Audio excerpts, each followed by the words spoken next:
Bismillahirrahmanirrahim. Assalamualaikum warahmatullahi wabarakatuh. Bismillahirrahmanirrahim. Alhamdulillahi hamdan katsiran tayyiban mubarakan fi kama yuhibbu rabbuna wa yarda. Asyhadu an la ilaha illallah wahdahu la syarika lah wa la na'budu illa iyyah. وأشهد أن محمدا عبده ورسوله لا نبي بعده. اللهم صل وسلم على نبينا الكريم سيدنا محمد بن عبد الله وعلى آله وصحبه وتابعهم ومن تبعهم بإحسان إلى يوم القيامة. أما بعد قال الله تعالى في كتابه الكريم وهو أصدق القائلين: يا أيها الذين آمنوا اتقوا الله حق تقاته ولا تموتن إلا وأنتم مسلمون. يا أيها الذين آمنوا اتقوا الله وقولوا قولا سديدا يصلح لكم أعمالكم ويغفر لكم ذنوبكم ومن يطع الله ورسوله فقد فاز فوزا عظيما. وقال رسول الله صلى الله عليه وسلم: فإن أصدق الحديث كتاب الله تعالى وخير الهدى هدى محمد صلى الله عليه وسلم وشر الأمور محدثاتها وكل محدثة بدعة وكل بدعة ضلالة وكل ضلالة في النار. معاشر المسلمين والمسلمات rahimani Allah wa rahimakum. Hadirin jamaah Masjid Al-Munawwar yang mudah-mudahan dirahmati Allah Subhanahu wa taala. Kita awali kajian kitab tauhid ini dengan memanjatkan puji serta syukur kita kepada Allah Subhanahu wa taala yang telah memberikan taufik dan hidayahnya kepada kita sekalian, sehingga dengan taufik dan hidayah ini kita sama-sama bisa menghadiri kajian ilmu tauhid yang merupakan kajian yang terpenting bagi kita, karena ini merupakan pondasi dinul Islam, satu basic, satu pondasi. Saat dimana kita dikubur, yang ditanya berapa banyak harta Anda, enggak ditanya tentang berapa banyak mobil Anda, berapa hektar Anda punya tanah, enggak ditanya itu. Tapi yang ditanya bagaimana tentang keimanan kita, marrabbuka wa man nabiyuka. Jadi yang ditanya tentang tauhid kita kepada Allah Subhanahu wa taala. Nah, oleh karena itulah pada malam ini kita mencoba untuk memahami tentang tauhid yang sebenarnya, iman yang sebenarnya, yang dijelaskan oleh para ulama melalui kitab Al-Quran dan hadis Rasulullah Sallallahu Alaihi Wasallam. Salawat serta salam tak lupa kita sampaikan kepada Nabi kita Nabi Muhammad Sallallahu Alaihi Wasallam beserta para keluarganya, para sahabatnya, para pengikutnya yang senantiasa istiqamah dalam menjalankan sunnah-sunnahnya. Ma'asyiral muslimin rahimakumullah. Pada malam ini kita akan masuk kepada nawaqidus syahadatain. Satu bab yang saya katakan penting, yaitu hal-hal yang bisa membatalkan syahadatain kita. Asyhadu an la ilaha illallah wa asyhadu anna Muhammadar Rasulullah. Itu adalah syahadatain, di mana seorang mukmin wajib dia meyakini tentang asyhadu an la ilaha illallah wa asyhadu anna Muhammadar Rasulullah. Namun ternyata di sana ada nawaqidus syahadatain. Ada hal-hal yang bisa membatalkan dua syahadah seseorang.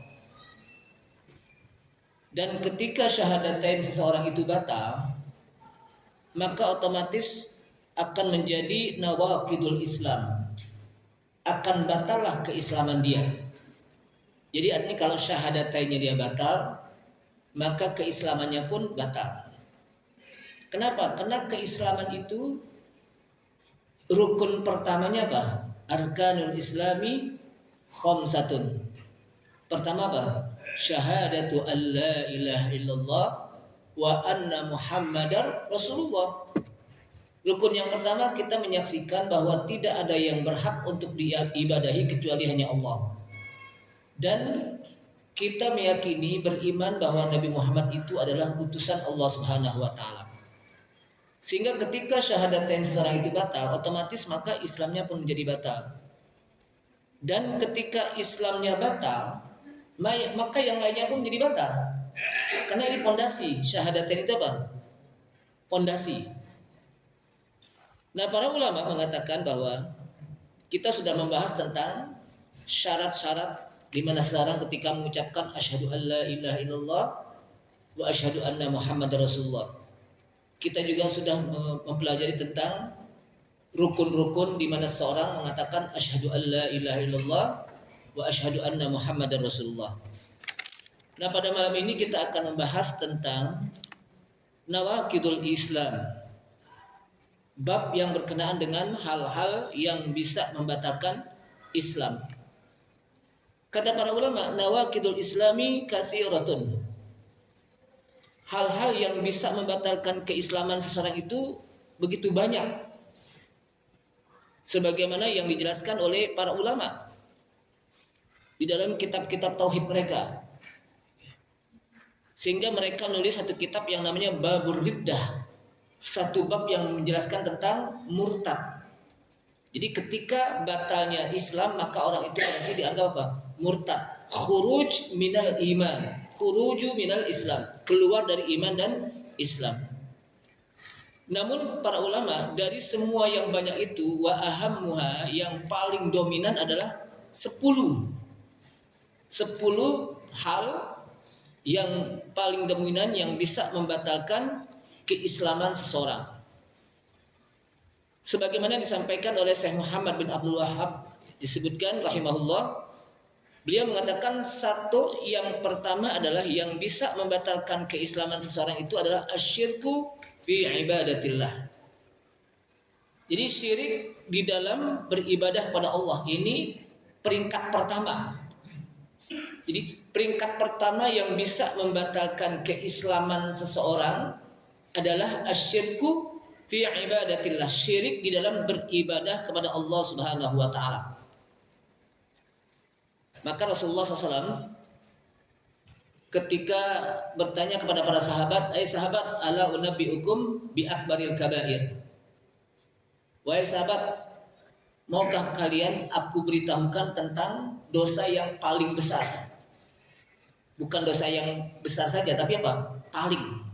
Ada kabair, dosa besar, ada akbarul kabair.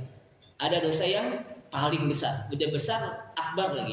Makanya akbarul kabair, dosa yang paling besar, ada kabair. Maka kata Rasulullah, ala unabbiukum bi akbaril kabair. Maukah kalian aku beritahukan tentang dosa yang paling besar? Qalu bala. Mereka mengatakan ya. Apa itu? Pertama asyirku billah, yang kedua uququl walidain. Pertama menyekutukan Allah Subhanahu wa taala, dan yang kedua adalah durhaka kepada kedua orang tua. Ini dua hal yang akbarul kabair, dosa yang paling besar di antara dosa-dosa yang besar. Asyirku billah, menyekutukan di dalam beribadah kepada Allah Subhanahu wa taala.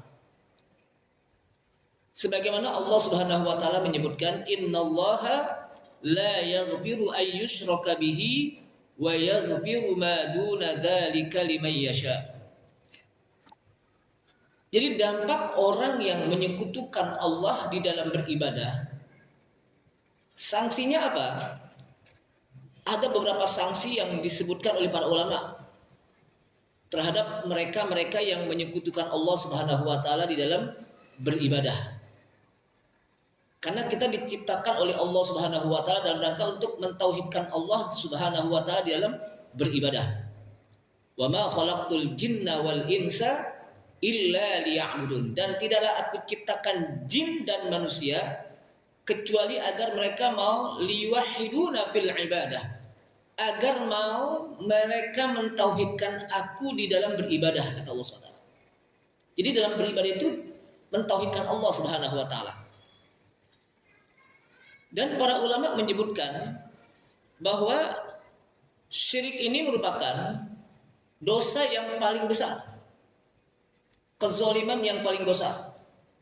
Ketika Luqmanul Hakim menasihati anaknya, salah satunya yang dinasihati adalah ya bunayya la tusyrik billah inna syirka la zulmun azim. Hai anakku, janganlah kalian menyekutukan Allah. Inna syirka la zulmun azim. Sesungguhnya kesyirikan itu merupakan kezaliman yang paling besar.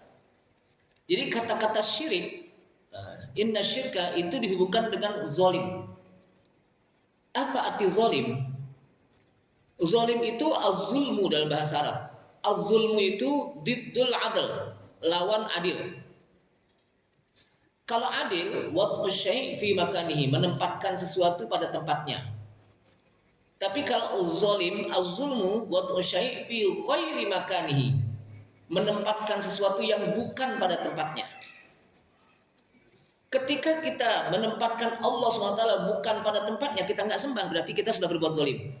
Atau ketika seseorang menyekutukan Allah Subhanahu wa taala, berarti orang itu sudah apa? Berbuat zalim kepada Allah. Yang benar hendaknya dia beribadah hanya kepada Allah SWT. Maka itu apa? Adil. Betul-betul kita tempatkan Allah Subhanahu wa taala adalah zat yang kita sembah.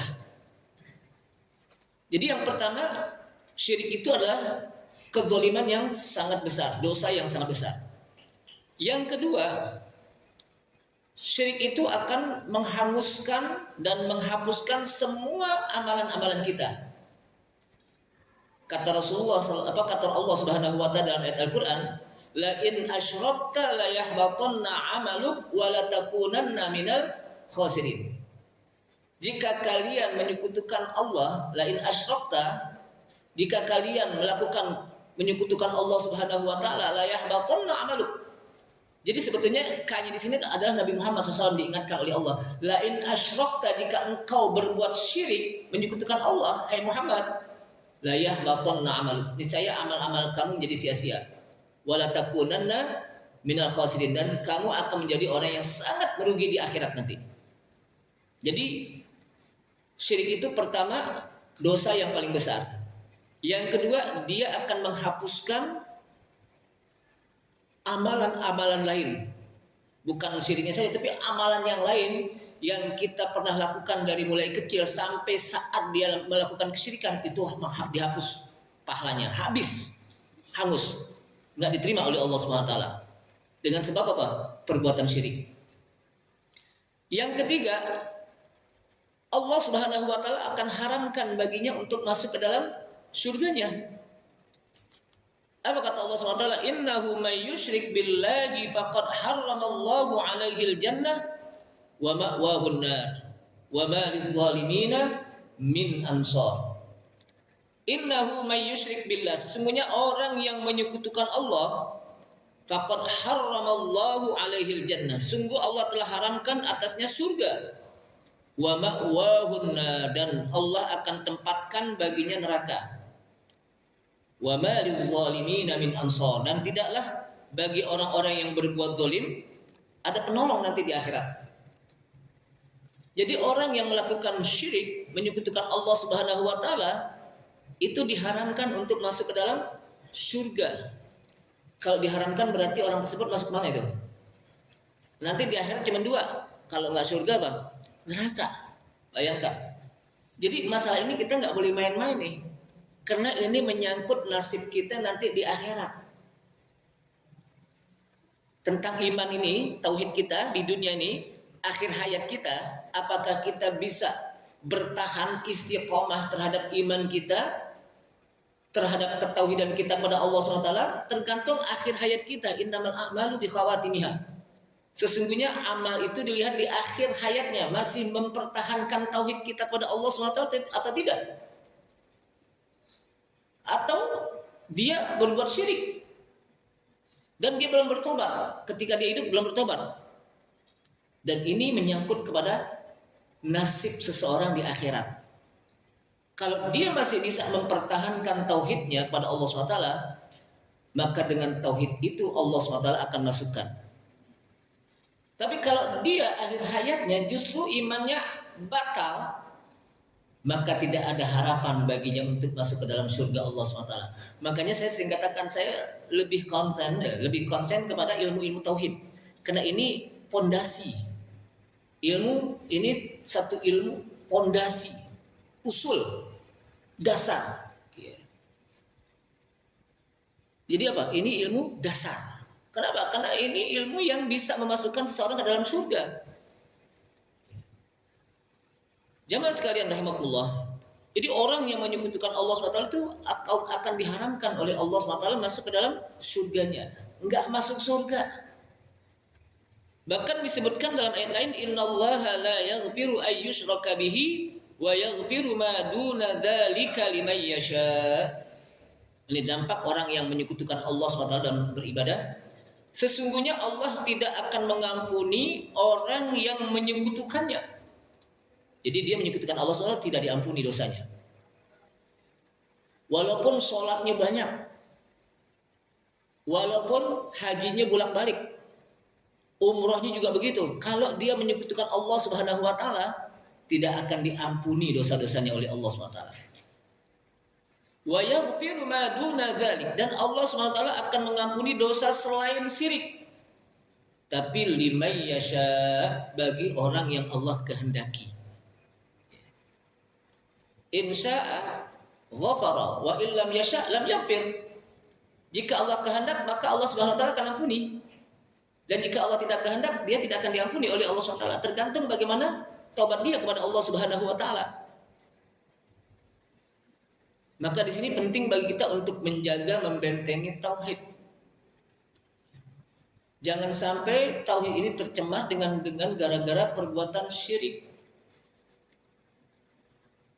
Di Masjid Al-Fatah, Kayu Manis, saya sedang berbicara tentang bab yang berkenaan dengan anwa'us syirki, macam-macam syirik. Itu salah satunya ketika seorang percaya kepada dunia perdukunan. Ini di luar dukun patah atau dukun beranak nih, dunia perdukunan. Apa yang maksud dengan dunia perdukunan? Al-iddia'u bil ghaibi. Jadi orang yang mengaku tahu tentang hal-hal yang gaib. Iddia'u ilmil ghaibi. Tahu, mengaku-ngaku tentang hal yang gaib bisyayatin, dengan sebab bisikan-bisikan setan yang disebut dengan sekarang ini namanya arraf, orang pinter padahal nggak pinter, atau paranormal padahal tidak normal, atau mbah ini mbah itu, macam-macam, ki ini ki itu. Jadi yang dilihat ini sekarang ini kan kadang-kadang ya, perdukunan, dukun itu dia berpakaian seperti ulama, pakai gamis juga, dia pakai peci juga. Ternyata ketika dilihat apa? Dukun pokoknya. Jadi dandanannya hampir mirip sama gitu. Biar dibilang ini orang pintar nih. Kenapa pakaiannya begini nih? Padahal dia bukan ulama, dukun. Maka saya katakan kepada jamaah, kalau di daerah kita ada dukun, kita jangan girang. Kenapa? Itu musibah daerah kita. Itu musibah. Kan dulu ada dukun ya. Itu kita jangan girang, itu musibah bagi daerah kita. Kenapa? Karena itu yang akan menghanguskan amalan kita dengan sebab adanya dukun. Akan menjadi musibah tauhid, musibah akidah. Dengan sebab itu. Nah, oleh karena itulah jamaah sekalian rahimakumullah, ini perlu kita bentengi. Jadi macam-macam apa? Kesyirikan itu kalau kita bahas, para ulama itu membahas tentang macam-macam syirik itu dengan berbagai macam apa? Macam itu bukunya kitab Iqbal itu. Mungkin enggak apa?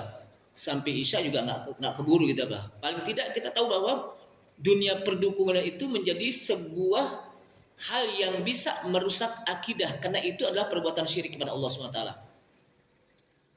Termasuk salah satunya dalam menyekutukan Allah SWT dalam beribadah itu adalah wa minhu adzabahu li ghairillah, menyembelih atas nama selain Allah. Ketika orang berkorban, kalau zaman dulu kan berkorban, saya berkorban atas nama dewi ini dewi itu.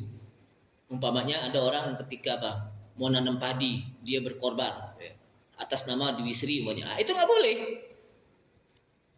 Dagingnya pun nggak boleh kita makan itu. Kenapa? Karena itu bangke gitu. Atas nama berhala itu nggak boleh. Jadi kita makan aja, jangan. Kenapa? Karena dia menyembelih bukan atas nama Allah Subhanahu wa taala, tapi atas nama berhala.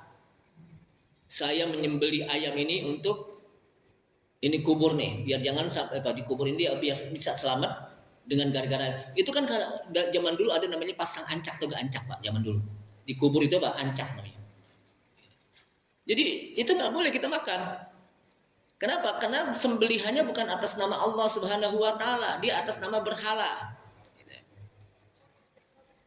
Atau dia menyembelih atas nama berhala atau nama jin sebagai syarat untuk bisa selamat, atau syarat sebagai dukun dia harus mengorbankan seekor kambing atau seekor sapi. Itu nggak boleh kita makan. Dan itu haram, itu namanya apa? Menyekutukan Allah Subhanahu wa taala. Makanya saya sering katakan bahwa ketika kita menyembelih jangan lupa baca bismillah. Bismillah. Kenapa? Karena disebutkan dalam hadis ya. Wadhkurismallah min bahimatil an'am. Menyebut nama Allah dari binatang-binatang ternak tersebut ketika kita sembelih. Itu yang pertama. Yang kedua, yang bisa membatalkan seorang, jadi perbuatan syirik itu bisa membatalkan iman. Hati-hati kalau udah batal iman, hati-hati. Terus gimana Ustaz kalau yang dulu, mudah-mudahan kalau kita nggak tahu kita bertobat kepada Allah SWT. Jangan kita ulangi, karena kita nggak tahu, ilmu belum sampai, hujah belum sampai kepada kita. Tapi kalau udah sampai kepada kita hujah, jangan kita ulangi. Banyaklah kita bertobat kepada Allah Subhanahu wa taala.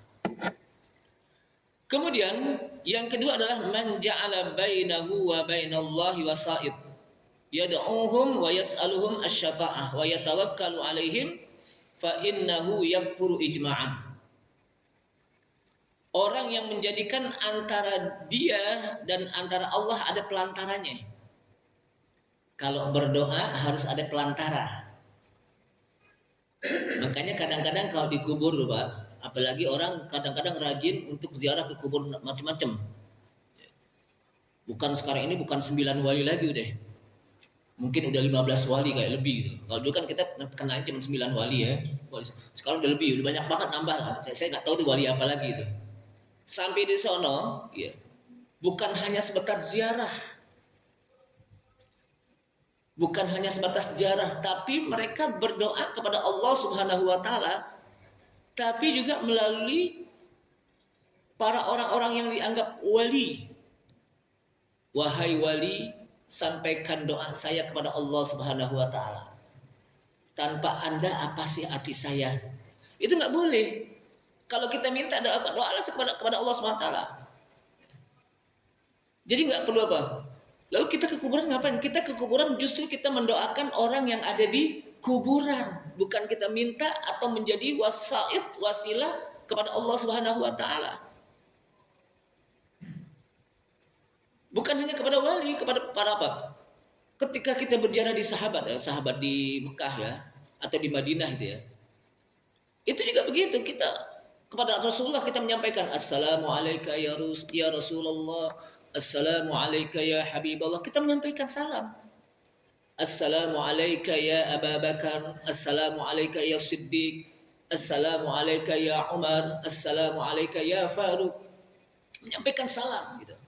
Bukan kita minta kepada kuburan itu, bukan. Kenapa? Karena mereka sudah meninggal. Jadi kita meninggal. Nah, kalau kita minta didoakan kepada orang yang hidup, boleh. Umpamanya kepada orang tua kita. Sekarang ini kita pernah gak kita minta didoakan? Wahai ayah, wahai ibu, doakan saya. agar saya lulus dalam ujian, agar saya sukses. Minta doakan. Tapi masih hidup. Tapi apa? Kalau udah meninggal bisa. Ini kan sekarang ada, kita dicontohin oleh apa? Oleh televisi ketika seseorang mau nikah umpamanya. Mau nikah nih, datang ke kuburan bapaknya, sampai di kuburan bapaknya diajak ngomong di kuburan. Pak, saya mau nikah, tolong doain saya ya, doa restu. Nggak bisa, dia udah meninggal. Ada nggak gitu? Kenapa? Karena TV mengajarkan gitu tuh. Coba deh. Ada dua anak muda sedih banget. Akhirnya apa? Datang ke kuburan orang tuanya, sampai kuburan orang tuanya diajak ngomong, Pak, tolong saya, doakan saya, semoga saya menjadi orang-orang yang berhasil. Nah, untungnya yang di kuburan gak nyawa. Coba kalau nyawa repot juga itu. Jadi kuburan itu ya kita doakan. Makanya ketika kita masuk ke dalam kubur, apa yang kita sampaikan? Assalamu alayka ahlad diyar minal mu'minina wal mu'minat wal muslimina wal muslimat wa inna ila rabbina lahikun nas'alullaha lana walakumul afiyah. Nah, itu datang apa? Masuk ke kuburan. Jadi jangan lupa kita doakan ke kuburan, doanya orang-orang muslim, kita sampaikan salam tuh. Jadi artinya jangankan orang apa? Yang hidup, kita ketemu dengan orang yang hidup, dengan orang yang meninggal pun kita diperintahkan untuk menyampaikan apa? Salam. Apa itu? Assalamu alayka ahlad diyar, keselamatan atas kalian, atau assalamualaikum ahlad diyar, keselamatan mudah-mudahan atas kalian wahai ahlad diyar, ahlul kubur. Wa inna ila rabbina lahikun, dan kami pun akan berjumpa nanti kepada Allah. Sama dengan ente, kami juga akan mati. Lalu kita doakan nas'alullaha lana walakumul afiyah. Kami minta kepada apa? Kepada Allah untuk kami dan untuk kalian al-afiyah, keselamatan. Bayangkan. Jadi Islam mengajarkan ketika masuk kubur kita doakan orang apa? Saudara kita yang mukmin ketika dikubur agar mereka mendapatkan afiyah, keselamatan. Bukan kita minta kepada dia. Bukan kita minta kepada kubur. Dulu Pak ya, dulu saya ingat waktu saya masih tinggal di sono loh. Jadi itu kan biasa kalau tiap tahun suka ada tour ya, tour ziarah ke Wali Songo. Salah satunya di apa? Kuburan Banten. Ternyata ada orang Cina. Saya tanya, Cici, kenapa ziarah? Ya saya ziarah biasa biar dagangan saya laku dengan ziarah begini. Jadi itu sih pantas kalau dia orang Cina. Cina juga Cina Konghucu kan gitu. Jadi dia apa? Agar dagangannya laku gitu. Nah kalau kita kan nggak bisa begitu. Minta kepada Allah Subhanahu Wa Taala. Jadi meminta kepada Allah Subhanahu Wa Taala. Jadi nggak boleh kita menjadikan doa kita antara kita dengan Allah Subhanahu Wa Taala ada yang tengah-tengah. Ya Syekh, saya itu nggak mampu untuk menyampaikan doa saya. Tolong sampaikan kepada Allah Subhanahu Wa Taala. Tapi dia sudah meninggal gitu, nggak boleh. Tapi kalau orang yang soleh yang masih hidup boleh. Tapi jangan jadi andalan. Dan juga jangan jadi profesi. Anda ingin doa Anda dikabulkan, call kami. Kami siap untuk mendoakan Anda. Itu nggak boleh. Jadi profesi. Kenapa? Uwais Al-Qarani, namanya Uwais Al-Qarani. Sebetulnya dia sahabat Rasulullah SAW, tapi karena tidak pernah bertemu dengan Rasulullah SAW, Uwais Al-Qarani, akhirnya dia menjadi tabi'in. Kenapa dia tidak sempat bertemu dengan Rasulullah SAW? Karena dia menjaga ibunya. Nah Rasulullah SAW pernah berpesan kepada Umar, Umar, kalau kamu bertemu dengan yang namanya Uwais Al-Qarani, minta doain sama dia. Minta didoakan sama Allah. Kenapa? Karena doanya makbul deh. Rasulullah tahu. Kenapa? Karena beliau seorang Rasul dan Nabi. Suatu waktu Umar pernah ketemu dan minta didoakan. Nah ketika minta doakan, nggak mentah-mentah minta didoakan lalu apa? Uwais mengatakan, udah gampang deh, ente terang aja, ente duduk manis aja. Enggak, saya nggak bisa mendoakan. Ente seorang khalifah yang kedua Umar bin Khattab, siapa yang tidak kenal?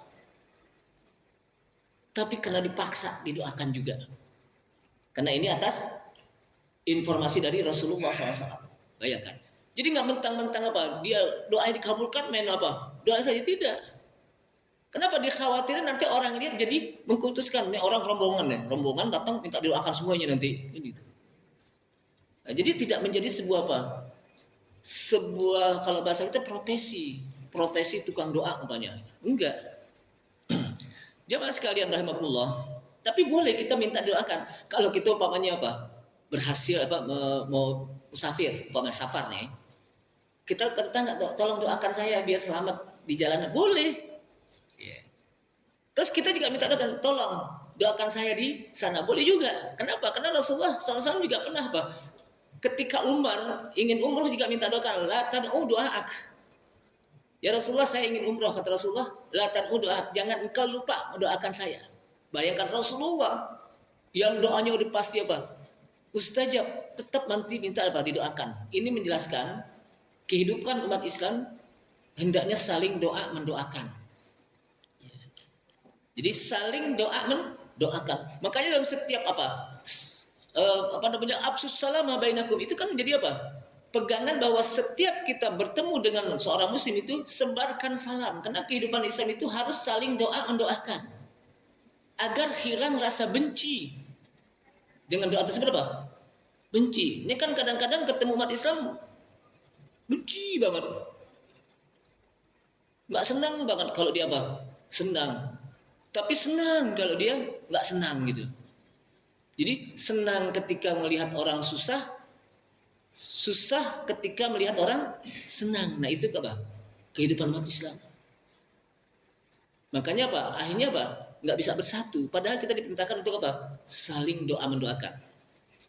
Kemudian yang bisa membatalkan keimanan seorang adalah dengan malam yukaffiril musyrikin wa may yashukku fi kufrihim aw sahaha madhabun kafara. Di sini disebutkan barang siapa yang tidak mengkufuri orang-orang musyrik dan tidak ragu dengan kekufurannya. Jadi ada orang yang melakukan perbuatan syirik nih. Ada orang yang melakukan perbuatan syirik. Kemudian kita mengatakan itu sih nggak apa-apa itu. Wajar itu namanya juga. Itu nggak boleh. Kita harus mengingkari perbuatan tersebut, perbuatannya. Jadi kita harus mengingkari perbuatan syiriknya. Ya. Lalu bagaimana dengan orangnya? Kita minta apa? Orangnya jangan langsung kita katakan itu musyrik, ini tidak. Bisa jadi orang tersebut belum datang hujah pada dia. Jangan langsung kita vonis. Saya nggak tahu, ya baru. Ya nggak boleh itu. Jadi jangan langsung ketika orang melakukan ini, itu dikafirin deh, nggak boleh. Tobat itu, jangan. Kita lihat dulu, kenapa dia seperti itu? Mungkin pertama ilmunya belum sampai, atau ada keterpaksaan, kan ada orang terpaksa kan? Atau ada juga belum sampai hujah pada dia, atau dia lupa, bisa jadi namanya lupa. Maka apa? Kita ingatkan. Jadi kita wajib untuk mengingkari perbuatan-perbuatan syirik. Jangan sampai kita tidak mengingkari. Artinya apa? Sih boleh, nggak apa-apa. Yang penting jangan kita aja melakukan. Itu juga nggak boleh. Kenapa? Dia sama kita pun nggak boleh melakukan gitu. Kemudian keempat adalah yang bisa membatalkan kesyirikan adalah mani' taqada anna huda ghairin nabi akmalu min hadihi au anna hukma ghairihi ahsanu min hukmihi. Nah, di sini barang siapa yang meyakini bahwa ada petunjuk selain nabi yang lebih sempurna. Padahal disebutkan fa inna asdaqal hadis kitabullah wa khairul huda huda Muhammadin. Sebaik-baik petunjuk adalah petunjuk nabi kita, Nabi Muhammad SAW. Jadi sebaik-baik petunjuk Nabi kita. Wa khairul huda, sebaik-baik petunjuk adalah petunjuk Al-Quran. Jadi wa khairul huda huda Muhammadin, sebaik-baik apa? Petunjuk Nabi. Lalu ada yang mengatakan kayaknya ada petunjuk selain Nabi yang lebih hebat, lebih sempurna. Itu nggak boleh. Kenapa? Karena Nabi petunjuknya bukan atas dirinya kemauannya sendiri, tapi itu atas wahyu dari Allah Subhanahu wa taala. Ini memang saya harus jelaskan seperti ini karena banyak orang yang tidak memahami ini. Orang kadang-kadang lebih kepada dalil-dalil orang-orang barat misalnya, lebih mengena teori-teori barat. Seakan-akan teori barat itu segala-galanya gitu. Melupakan bagaimana hadis menjelaskan, Al-Quran menjelaskan. menurut teori barat kan seperti ini. Wah, kan gitu kadang-kadang. Kayaknya enak betul. Menurut teori barat. Padahal tidak ada yang terbaik petunjuk kecuali apa? Petunjuk Rasulullah sallallahu alaihi wasallam. Bukankah Rasulullah sallallahu alaihi wasallam mengatakan fa inna asdaqal hadis kitabullah. Ucapan yang paling benar adalah kitabullah, Al-Qur'an. Dan sebaik-baik petunjuk adalah petunjuk Nabi kita Nabi Muhammad sallallahu alaihi wasallam. Nah, oleh karena itulah kalau ada orang yang sudah menyampaikan dalil, ini deh dalilnya Al-Qur'an. Ini dalil hadis, kita stop deh. Kenapa? Udah cukup dalil yang sangat kuat. Kenapa? Yang satu asdaqul hadis, ucapan yang paling benar. Yang kedua ahsanul hadis huda, petunjuk yang paling baik, khairul huda, sebaik apa? Petunjuk, yaitu hadis. Apa yang kita ingin cari lagi dari tersebut? Kalau memang dua-duanya apa? Sudah kuat. Ini kan kadang-kadang ada orang ketika itu kan Quran yang disampaikan, itu kan hadis yang disampaikan, tapi kan saya punya dalil lagi. Nah itu. Apa menurut hemat saya kan menurut hemat saya.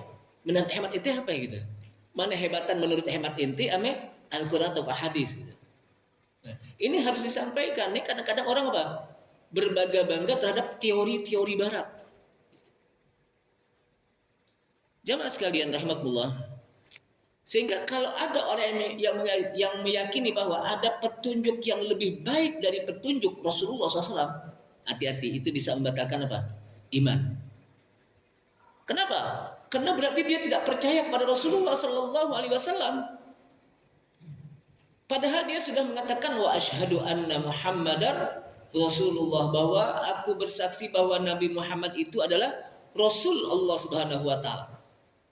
Kalau dia sudah menyaksikan bahwa Nabi Muhammad itu adalah Rasul, utusan Allah Subhanahu wa taala, maka dalam setiap apa yang disampaikan oleh Rasulullah sallallahu alaihi wasallam, apa yang dilakukan oleh Rasulullah sallallahu alaihi wasallam, wajib bagi dia untuk mengikutinya. Wajib bagi dia untuk mengikutinya, ittiba. Kalaupun dia belum mampu, jangan mencela orang yang sudah melakukan. Contohnya apa? Contohnya ada orang jenggotan nih, dicela, lu jenggotan ini, kayak ini aja. Itu jangan. Kita mungkin belum mampu atau kita nggak mau, jangan dicela. Diam aja mendingan, itu lebih selamat. Itu apa? Lebih selamat. Atau tentang waris pokoknya, kayaknya waris kok nggak adil banget, masa laki dapat satu, perempuan dapat separuh. Itu jangan kita apa? Nggak boleh. Kenapa? Karena Al-Quran jelas menjelaskan gitu. Jadi jangan pakai protes Al-Quran. Jadi sesuatu yang sudah menjadi nas qat'i, nggak boleh kita mengkritisi. Ini kan sekarang banyak orang ketika melakukan seminar banyak yang mengkritisi Al-Quran. Jadi ada sebuah seminar itu, kalau belum bisa mengkritisi Al-Quran belum dianggap ilmiah. Tapi kalau udah bisa mengkritisi Al-Quran, itulah apa namanya ilmiah gitu. Jadi apa ilmiah? Ilmiah itu bukan itu gitu. Ilmiah itu saya ingat ketika kita menulis sebuah skripsi atau apa gitu ya. Yang disebut ilmiah itu ada daftar pustaka. Ada rujukannya. Kalau bahasanya ada dalilnya dari mana ente dapat ini, dari mana ini. Itu ilmiah itu.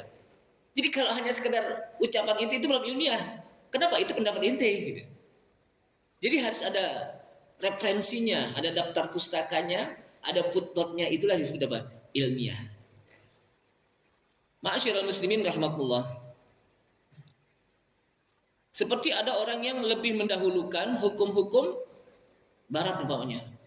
Udah kita kalau pakai waris itu pakai hukum barat aja deh. Habis hukum apa? Islam nggak adil sih. Itu nggak boleh juga tuh. Hati-hati tuh. Kenapa? Karena hukum Islam apa? Harus dahulukan gitu. Bukan hukum barat gitu. Kemudian termasuk salah satu yang bisa membatalkan iman adalah man abghadha syai'an mimma jaa'a bihi rasul walau 'amila bihi kafara. Barang siapa yang membenci sebagian dari apa yang disampaikan oleh Rasulullah SAW, dia benci nih. Dia nggak melakukan tapi dia benci apa yang disampaikan Rasulullah SAW. Itu nggak boleh. Semua yang disampaikan oleh Rasulullah SAW wajib kita senang, cintai. Yang disebutkan qul in kuntum tuhibbunallaha fattabi'uni yuhibbukumullah wa yaghfir lakum dzunubakum. Wallahu ghafurur rahim. Wallahu ghafurur rahim. Jadi jangan sampai orang berani mengkritisi hal-hal yang sudah disampaikan oleh Rasulullah sallallahu alaihi wasallam. Sedikit pun tidak boleh kita kritisi, sedikit pun tidak boleh kita membenci. Jamaah sekalian rahimakumullah. Jadi Rasulullah SAW diutus oleh Allah SWT dalam rangka untuk menyelamatkan kita sebetulnya. Coba kita lihat di dalam surat Ali Imran. Wa'tasimu bihablillahi jami'an wa la tafarraqu wadhkuru ni'matallahi 'alaikum idz kuntum a'daan fa'alafa baina qulubikum fa asbahtum bi ni'matihi ikhwana. Wadhkuru ni'matallahi 'alaikum. Ingatlah ketika Allah memberikan nikmat kepada kalian. Apa itu nikmat di sini maksudnya? Nikmat iman dan nikmat Islam. Disebut nikmat. Kita sudah berislam dan beriman itu nikmat. Tidak ada nikmat yang paling besar kecuali apa? Nikmat iman dan Islam. Karena ini nikmat yang akan bisa memasukkan kita ke dalam surga. Wadhkuru ni'matallahi 'alaikum idz kuntum a'daan. Ketika kalian bermusuhan. Sebelum datang Islam, ini mereka bermusuhan. Ya. Di zaman Rasulullah SAW ada yang namanya suku Aus dan Khazraj itu saling bermusuhan, musuh bebuyutan. Mereka berantem. Mereka berperang. Datang Islam, mereka bersatu, disatukan oleh Allah disatukan oleh Rasulullah SAW melalui masjid yang namanya masjid apa? Yang di Madinah itu, Masjid Quba. Semua bahkan bukan hanya disatukan, tapi dipersaudarakan. Makanya wadhkuru ni'matallahi 'alaikum idz kuntum a'daan fa'alafa baina qulubikum. Kemudian Allah taklifkan hati kalian, lunakkan di antara kalian saling bersaudara yang disebut dengan ukhuwah imaniyah. Fa'alafa baina qulubikum fa asbahtum bi ni'matihi ikhwana. Maka jadilah kalian saling bersaudara. Jadi kita itu mukmin dipersaudarakan dengan iman. Innamal mu'minuna ikhwah. Jadi saudara kita itu disatukan dengan iman.